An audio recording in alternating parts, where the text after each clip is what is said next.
Mengetahui keberadaan polisi, seorang kurir sabu yang akan menempel lari terbirit-birit meninggalkan sepeda motornya di Jalan Banda Kota Kendari, Sulawesi Tenggara. Meskipun sempat kabur, petugas Narko 10 Satres Narkoba Polresta Kendari berhasil menangkap pelaku.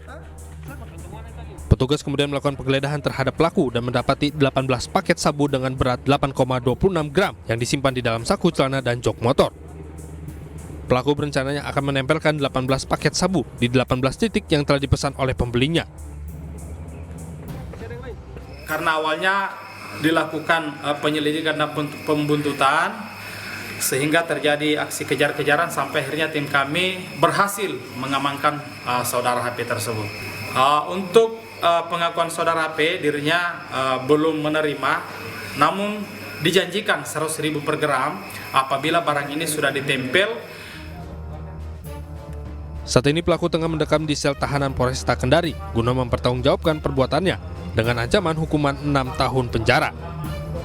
Dari Kota Kendari, Sulawesi Tenggara, Febriono Tameng, iNews melaporkan.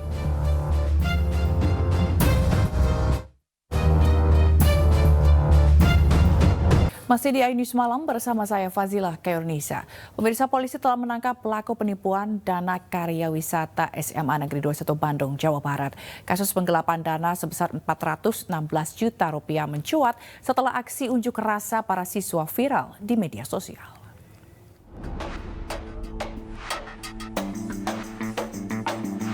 Setelah viral, ratusan siswa menggelar aksi protes karena gagal berangkat karya wisata ke Yogyakarta. Pemerintah Provinsi Jawa Barat memanggil pihak sekolah karena dianggap lalai dengan memberikan uang ratusan juta kepada pelaku oknum travel. Awal mula penipuan terungkap ketika adanya pengumuman dalam bentuk pesan teks yang dikirim ke grup. Tak ada alasan jelas terkait pembatalan karya wisata, hingga oknum travel membawa lari uang milik 320 siswa dengan total 416 juta rupiah.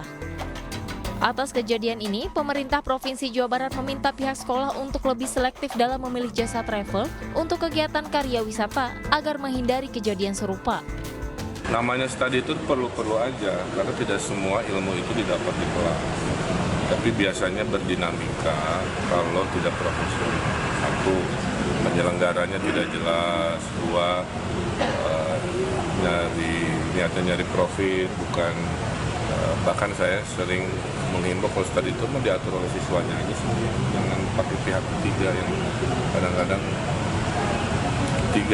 ya ada yang heboh-heboh lah ya sampai ke Mekah itu gimana? Kait dengan tindak pidananya itu kan sudah tertangkap ya, yang membawa uang tersebut ya, itu sudah tertangkap. Nah itu pasti berproses lah ya. Nah kemudian yang kedua terkait dengan pelaksanaan kegiatannya, kemarin kepala sekolah sudah menyampaikan bahwa kegiatan tetap akan dilaksanakan, hanya waktunya yang diundur ya. Waktunya diundur itu menjadi di pertengahan Juni ya, di pertengahan Juni. Nah jadi kegiatan itu sendiri tetap akan dilaksanakan. Sementara untuk kegiatan karya wisata, Dinas Pendidikan Provinsi Jawa Barat memastikan tetap akan memberangkatkan para siswa meski diundur. Dari Bandung, Jawa Barat, Ervan David, iNews melaporkan. Pemirsa, pihak suami dalam kasus KDRT di Depok, Jawa Barat membantah telah melakukan KDRT kepada istrinya. Sementara polisi menyebut kasus KDRT sudah pernah dilaporkan pihak istri pada 2016 lalu.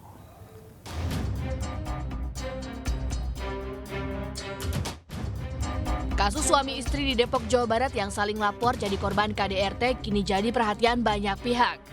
Pasca kasus ini viral, pihak suami yakni Bani Idam Fitrianti Bayumi akhirnya buka suara. Diwakili kuasa hukumnya Eka Sumanja, pihak Bani Idam menyebut cekcok dipicu oleh masalah keuangan. Eka Sumanja membantah adanya KDRT dan menyebut apa yang dilakukan kliennya adalah bentuk pembelaan diri. Kuasa hukum Bani Bayumi juga menyebut bahwa kliennya tidak ingin memperpanjang masalah dan berharap restoratif justice atau perdamaian kedua belah pihak.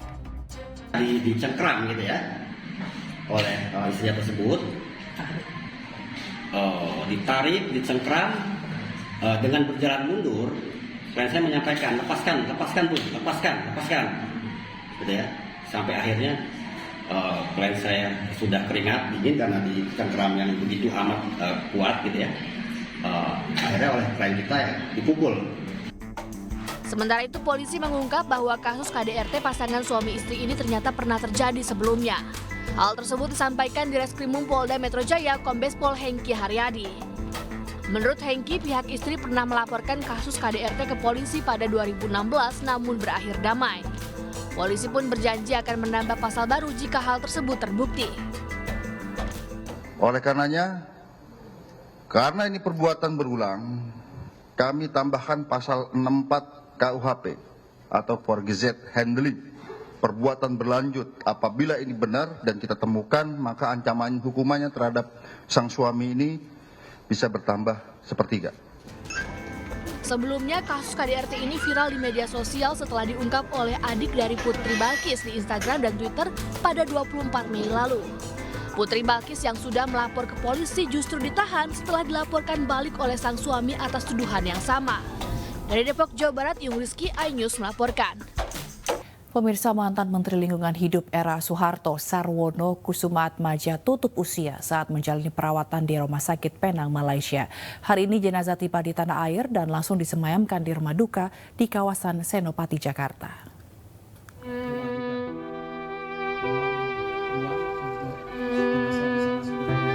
Suasana duka menyelimuti kedatangan jenazah Sarwono Kusumaatmadja di rumah duka Jalan Belitung 3, Kebayoran Baru, Jakarta Selatan. Almarhum sebelumnya dirawat di salah satu rumah sakit Penang, Malaysia. Ratusan pelayat mendatangi rumah duka, termasuk sejumlah pejabat negara dan politisi dari Partai Golkar. Semasa hidupnya, Sarwono dijadikan mentor oleh beberapa pejabat karena pengalaman dan dedikasi yang ia miliki. Beliau menjadi mentor banyak rekan, beliau adalah senior, beliau juga profesional, memberi keteladanan, pengetahuan, solutif, dan menjadi tempat yang nyaman untuk diajak bicara. Sarwono Kusumaatmadja beberapa kali menjabat sebagai menteri di era Soeharto, di antaranya Menteri Lingkungan Hidup, Menteri Kelautan dan juga Menteri Pendayagunaan Aparatur Negara. Rencananya almarhum akan dimakamkan di Taman Pemakaman San Diego Hill, Karawang, Jawa Barat. Dari Jakarta, Helmi Sajangbati, iNews melaporkan. Ketua DPR RI Puan Maharani bertemu Wali Kota Solo, Gibran Rakabuming Raka, Sabtu sore. Mereka keliling mal hingga makan malam bersama. Kedatangan Ketua DPR RI di Solo disambut hangat oleh Wali Kota Gibran Rakabuming Raka. Puan dan Gibran mengunjungi Solo Paragon Mall. Putri Megawati Soekarno Putri itu berkeliling sambil melihat-lihat pameran fashion yang berada di atrium Mall Solo Paragon. Puan juga sempat membeli beberapa produk termasuk selembar kain batik tulis. Rombongan mengelilingi mall hingga lantai 3. Usai berkeliling mal hingga lantai 3, Puan dan Gibran bersama menikmati hidangan makan malam yang disajikan warung makan yang cukup ternama di Solo. Biasanya datang ke sini urusannya resmi, urusannya yang ruwet. Ini nggak mau ruwet, ini mau santai sama Mas Wali. Agenda politiknya agenda politiknya kan saya datang ke sini bareng sama Mas Wali, artinya apa? Artinya ya bareng. Sebelumnya 19 Mei lalu, Prabowo Subianto juga bertemu Wali Kota Solo, Gibran Rakabuming Raka. Dalam pertemuan itu, Prabowo memuji keberhasilan program Presiden Jokowi.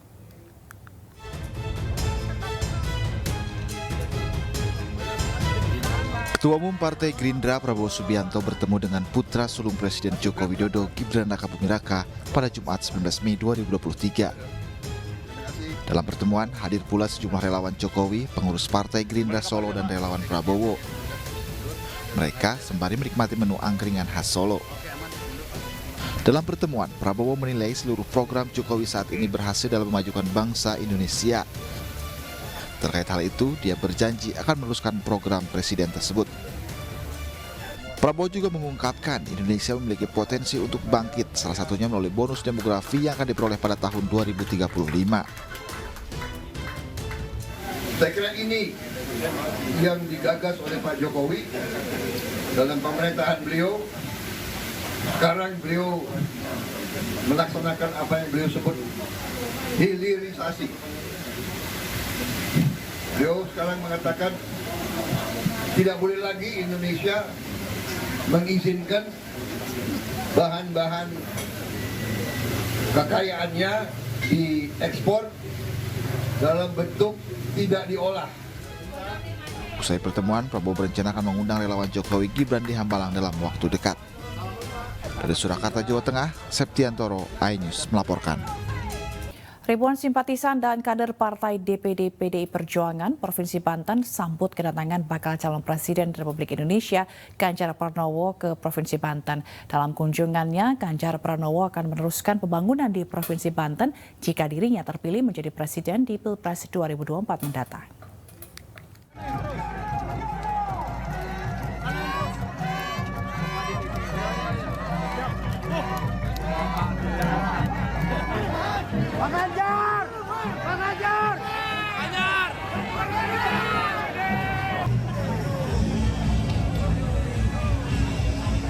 Dilanjutkan dengan Mas PD Perjuangan, Hinde Perjuangan, instruksi dari Ketua Umum PD Perjuangan. Kedatangan bakal calon Presiden Republik Indonesia yang diusung PDI Perjuangan Ganjar Pranowo ke gedung Megawati Soekarno Putri DPD PDI Perjuangan Provinsi Banten pada Sabtu siang disambut ribuan kader partai dan relawan Ganjar Pranowo. Kedatangan Gubernur Jawa Tengah ke Banten tersebut untuk melakukan safari politik sekaligus konsolidasi dengan kader partai dan relawan di Provinsi Banten untuk memanaskan mesin politik memenangkan Ganjar Pranowo di Pilpres 2024 nanti. Usai konsolidasi, Ganjar Pranowo menegaskan akan meneruskan pembangunan program Jokowi di Banten jika menang menjadi presiden di Pilpres 2024 mendatang. Di internal PDI Perjuangan tentu ada dua hal yang sifatnya below the line, bagaimana konsolidasi memperkuat daya koalisi partai. Ini kamera handphone turunin dong. Siap. Maka sekarang kita bakar semangatnya, termasuk para kawan-kawan calonnya. Ya alhamdulillah tadi sudah sepakat kita bergotong royong bekerja bersama-sama, saling menguatkan. Ini yang pertama. Tentu yang pekerjaan yang mesti kita siapkan adalah beberapa program yang ada di Banten yang saat itu Pak Jokowi sudah membuat program seperti tol, hubungan, investasi yang besar yang belum. Pemirsa, fenomena latar belakang artis yang mendaftarkan diri sebagai bakal calon anggota legislatif menuai pro dan kontra. Banyak kalangan yang meragukan kapabilitas dan kualitas bacalek dari kalangan artis. Namun, sejumlah parpol memiliki strategi untuk meningkatkan pengetahuan dan wawasan para bacaleknya.